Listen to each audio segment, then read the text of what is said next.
Good morning. It is 6:24 a.m. on Monday, April 11th, 2016. I'm Christiana Ellis and I just got up. This is 5 more minutes. I feel like my hair looks weird today. It's just falling in a different way than usual. Who knows what that's all about? All right. Today is the day, ladies and gentlemen. Yesterday, at long last, I finally saw Batman v Superman Dawn of Justice. And you have to say V because it's not versus because they leave off the S for some reason. Anyway, I mean, okay. Clearly, I need some help from giant mug of tea. Oh, that's good. Yeah, I'm gonna double that up. Hang on. That's good. It's good stuff. Okay, Batman v Superman. It's what I expected, right? I mean, that's one of the advantages I had taking my time to go see it, hearing a lot of other people talk about it first. So I had calibrated um, my expectations pretty well. I mean, so I think my one sentence capsule review that I put out on Twitter yesterday is there's some great stuff in there, but boy, do they make you wait a long time for it. And that's essentially the problem. I mean, it's like the movie is not just flawed. It has some profound problems. But I would say that even some questionable story decisions aside, the biggest problem it has is that just the first hour and a half of it is just boring. Like you keep getting all of these disconnected scenes where it's just so obvious that the scene that would have made this make sense got taken out, probably because it was also boring, but at least it would have been connecting tissue to make some of these plot threads line up. And there's just really so little action in the first hour and a half of the movie. Certainly not action of the kind that we care about. Like, we'll get 5 minutes of random soldiers that we don't know shooting at each other around Lois before anyone else has even shown up. Um, it's like, okay. And so the movie is already long at 2 hours and 21 minutes. The story, like this overall plot, to the extent that there is one, is it's simultaneously overcomplicated and then streamlined so much that it really there's just like the movie is filled with stuff where if you sit down and try to puzzle it out, you can figure it out. It's like it's not completely obtuse. It's not completely impossible to connect the dots. But it sure makes you work hard for it, and then the end result is not that impressive. You know what I mean? It's not like when you finally put it all together, this light bulb goes on and you go, oh my god, that's amazing. It's like, no, it's like, oh, really? Okay. But if you don't connect the dots, you're just like, wait, what? What's happening here? Oh, no, what? Why? Oh, okay.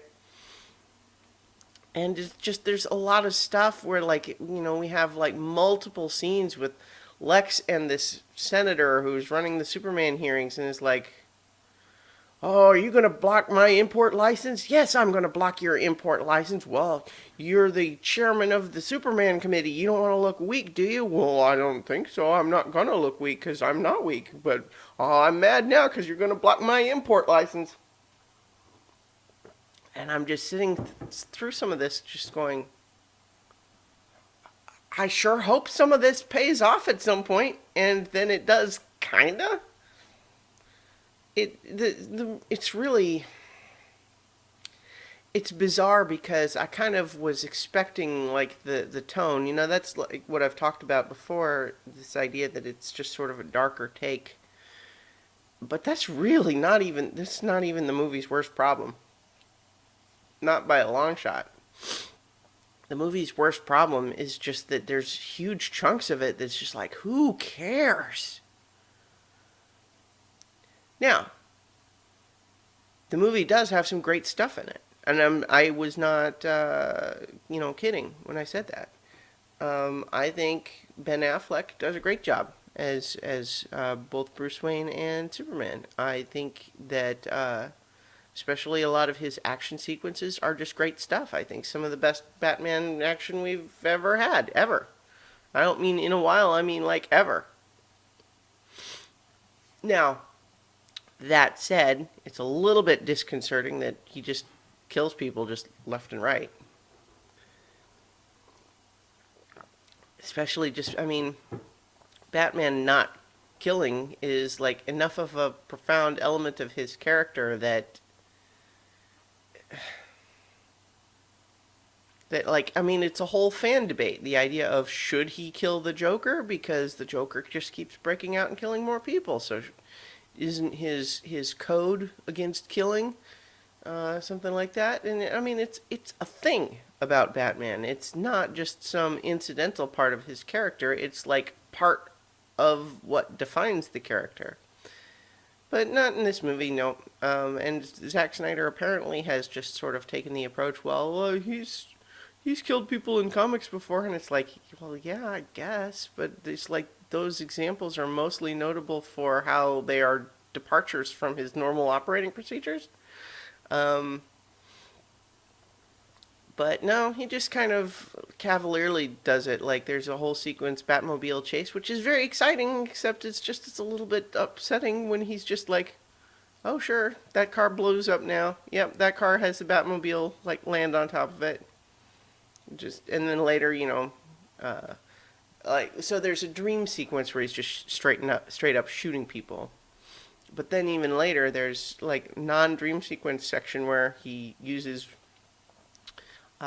one bad guy's machine gun to kill several other bad guys, and then like kind of in like a way where the bad guy's still technically holding it, and that, like somehow that's supposed to not count as Batman's kill or something. And then he blows up a guy's flamethrower while it's on his back. So it's like it's just weird because part of I think the appeal of Batman is the idea of getting to say, gosh, how's he going to solve this one without killing anybody? And having a clever writer come up with a way for him to do it where he seems super smart because it's like, gosh, I don't know how you would do that without killing anybody, but then he finds a way. That's part of what's exciting about the character, in my opinion. Same with Superman. The Superman in this movie, they want to have it both ways because they want to make it seem like he's, mostly against killing. I mean, obviously he killed Zod last time, but like there's a scene where he basically smashes a bad guy through a wall, and the movie kind of later tries to pretend like somehow he didn't kill anyone, except it's really not clear how a normal person could survive what happened in that shot. So, and they certainly never showed us that guy again. So they just later tried to say that he didn't kill anybody. It's like, okay. And again, it's like the Superman. It's not that he's dark. It's that he's just sad. He's emo all the time. All right, so I kind of got sidetracked onto the negative stuff again. Positive stuff. Once a certain hostage is taken, all of a sudden everybody's motivations kind of crystallize. And from then on, there's a lot of action, and it's pretty good.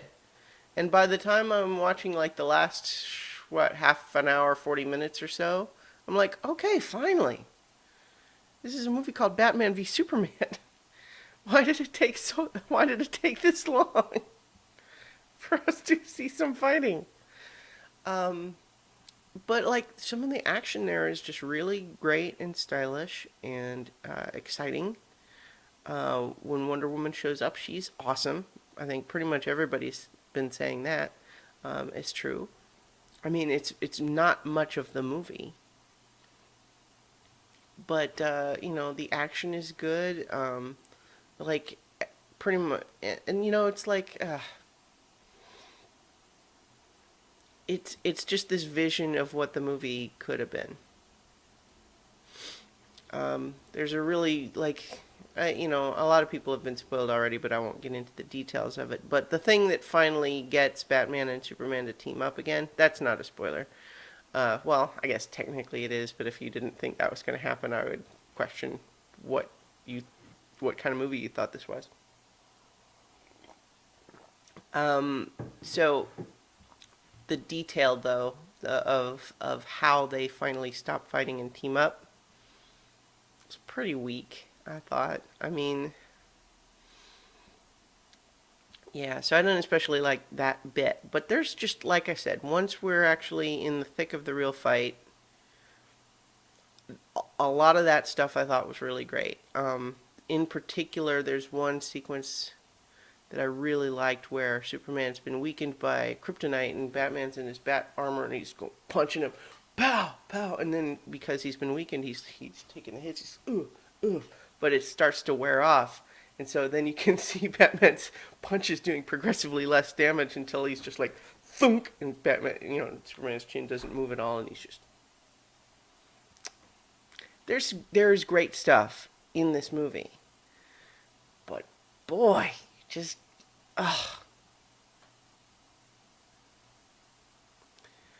And what's just weird is the idea that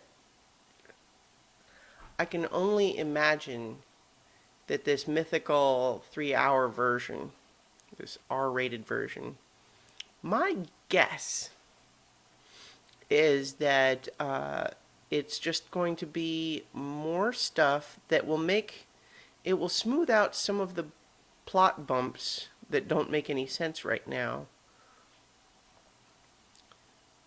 but it will just be more boring stuff. It's like the reason it was taken out in the first place is because it was already boring. And yet they had room for 3 dream sequences that don't affect anything.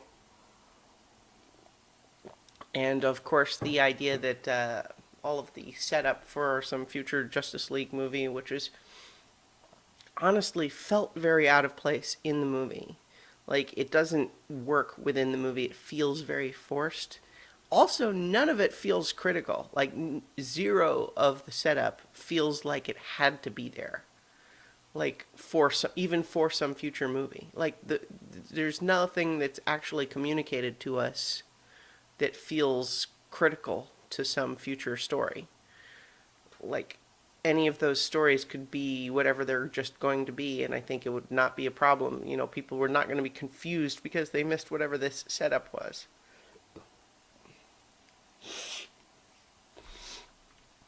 And it just feels out of place. And it's because that they are forcing it. That's what DC wants, is they want to jump straight to an Avengers level franchise without having laid the appropriate groundwork.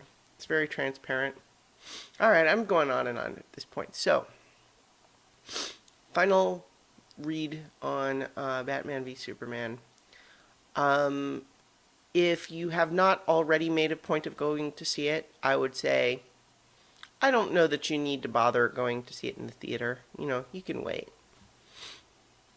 There's some exciting stuff in it. I think it's worth watching. Honestly, I feel like if you just skip all the way to the Batmobile chase sequence, and I'm not sure it's probably halfway through the movie. If you just skip all the way to that, honestly, I feel like you're not even going to miss anything you really care about. Yeah, I mean, stuff happens in that half, but nothing that you really care about. So that's my advice, honestly. All right, I'll talk to you guys tomorrow for 5 more minutes.